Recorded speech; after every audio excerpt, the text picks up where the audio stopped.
The story of Sidney Wilmot Winslow.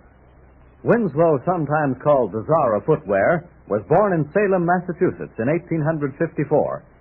He spent most of his spare time in his father's primitive little shoe factory, saying little but watching every move that was made.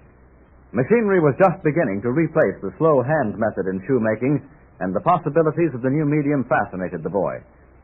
It was only natural that after his graduation in the early 70s that he should enter his father's factory.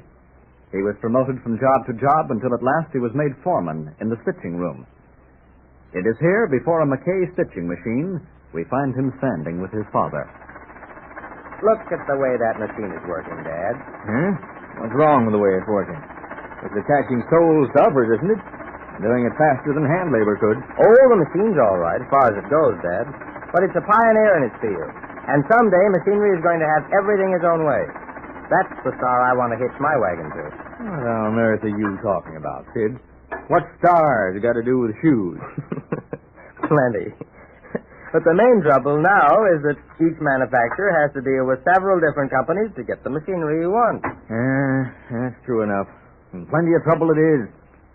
Can't figure for certain when you'll get deliveries. And it works out that the operators of one machine or another are always striking. You know what strikes have done to us. We have to shut down for a part of every year. I know, Dad. I've been studying the whole thing, and I've got an idea that I think will prove workable. Yeah? What's that? Well, I'm going to consolidate as many different machines as I possibly can. Well, is it practical, Sid? Absolutely. But how do you know you can form a consolidation? It's never been done before in the shoe business. I know, Dad, but Sidney Winslow is the man who's going to do it.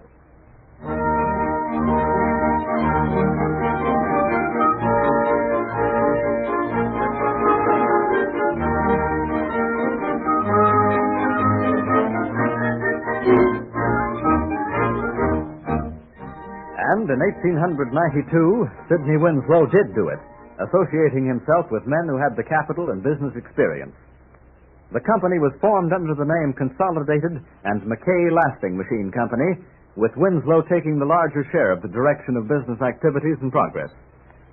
One by one, the smaller shoe companies went out of business until, by 1899, the making of shoe machinery centered in the hands of three large companies, Consolidated and McKay, the Goodyear Shoe Company, and the McKay Shoe Company.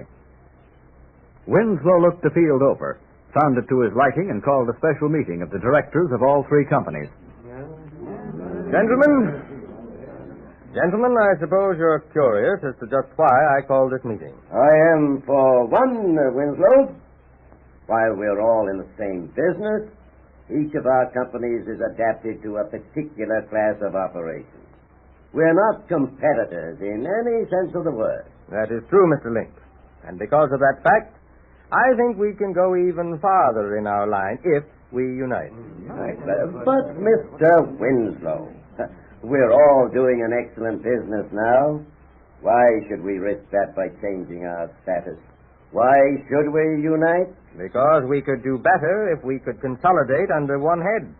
We could supply the shoe machine needs of the entire United States and more. More? Yes. What about Canada, England, France, Germany?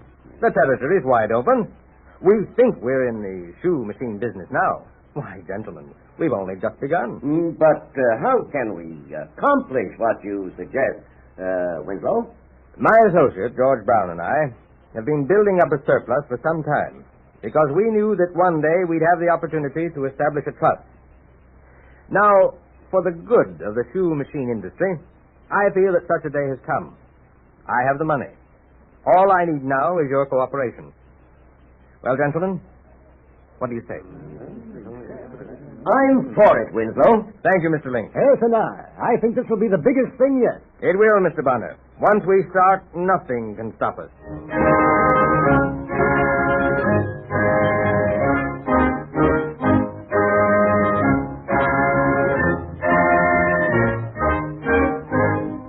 Thus, the United Shoe Machine Company and its chain of subsidiaries was established, prompted by the vision of one man, Sidney Winslow.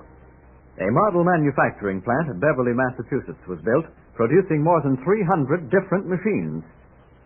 Not only was Winslow president of the United Shoe Company, but head of the United Smelting, Refining, and Mining Company, and identified with the United Fruit Company. Yet, he was never too busy nor too big to talk with the shoe manufacturers whenever something troubled them. We find him in his office with one of the smaller manufacturers. Well, Mr. Winslow, I've been a shoemaker all my life, and I want to stay in business. It's all I know. But I can't compete with the big fellas where they're getting in all your machinery, and I can't afford it. Well, I don't know why you can't, Mr. Beck. Well, I haven't got the money to invest in your machinery, no matter how good it is, that's why. But you don't have to buy our machinery. Huh? Well, I thought I did. Do you give it away? How can you operate if you don't sell your product? It's very simple. We've perfected the leasing system, originated by McKay. We sell most of our machines outright to the larger manufacturers, but to men like yourself, Mr. Beck, we lease a full line of machines performing every operation involved in the manufacture of shoes. And in return for this, you pay us 1 1/3 cents a pair for every pair of shoes you put out. Well, that seems too good to be true. Well, it's both good and true, my friend. Good for you and good for me. We not only lease you the machines, but keep them in order for you. And the moment any new invention or device is perfected by our staff, you immediately get the new machine. Well, of all things. You see, it's to the company's advantage as well as yours to keep the very finest machines in the hands of our clients in good working order and capable of turning out the largest number of perfect shoes. Well, then I can do all this without any capital? Exactly. And the public benefits by being able to buy more durable and more attractive shoes at the lowest possible price. Well, you've done a great thing, Mr. Winslow. Let me tell you, the shoe industry will always be in your debt.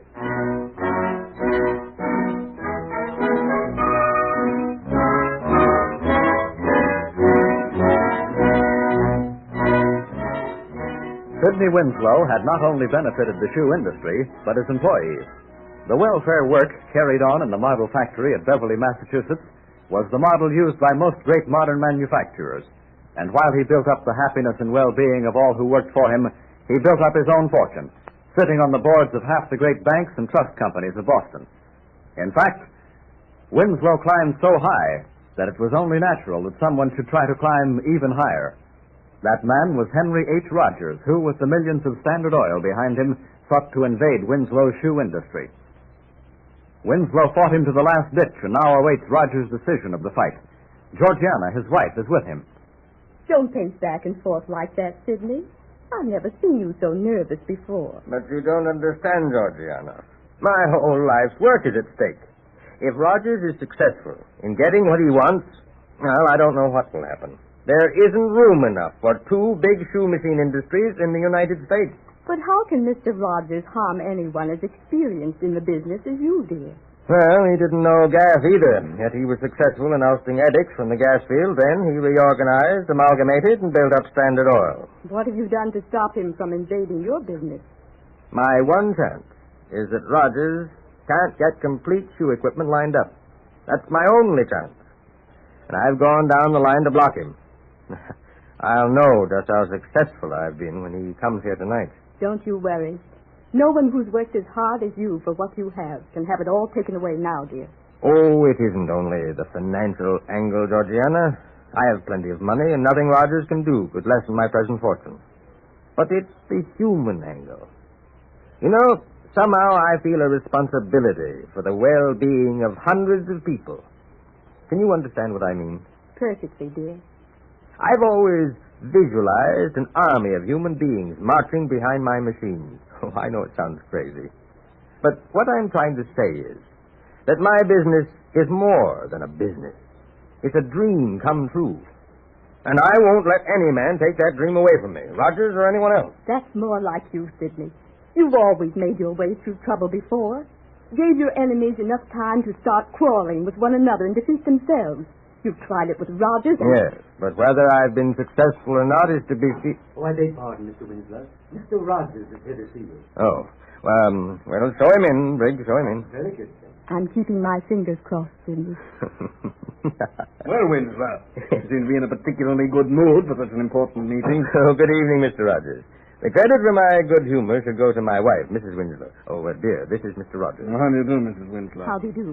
I suppose your husband's told you that I'm his chief competitor. Sidney told me that you were attempting to become a competitor, Mr. Rogers. Well, you see, I have a peculiar failing, or virtue, depending on the point of view, Mrs. Winslow. I've never been known to admit defeat. I've never been defeated. All records are made only to be broken, Rogers. Yes, excepting in your case, Winslow. What do you mean? You know, I've been attempting to line up a complete shoe machinery equipment. But, and you'll be glad to hear this, I've failed. What? Why, yes. During all your years in the shoe machine industry, you built up so much goodwill and loyalty among everyone you've ever had dealings with that I wasn't able to get one of them to have anything to do with me. Sidney Winslow, you've licked Henry Rogers by your confounded fair play and generosity. But I'll have to admit I would want to be beaten by a better man. Will you shake hands? Will I? Now I'll be off. Hope to see you again, Winslow. Good night, Mrs. Winslow. Good night. Good night. Well, Georgiana, did you hear that? He admitted defeat. I beat him. You did, dear. That army of people you visualized marching behind your machines won your battle for you.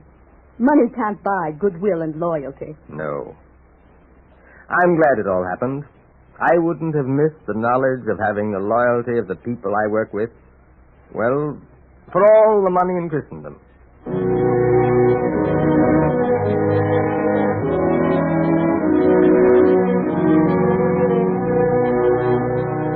A manufacturer by trade, a practical dreamer by nature, possessing patience and intelligence, and a love for his fellow man.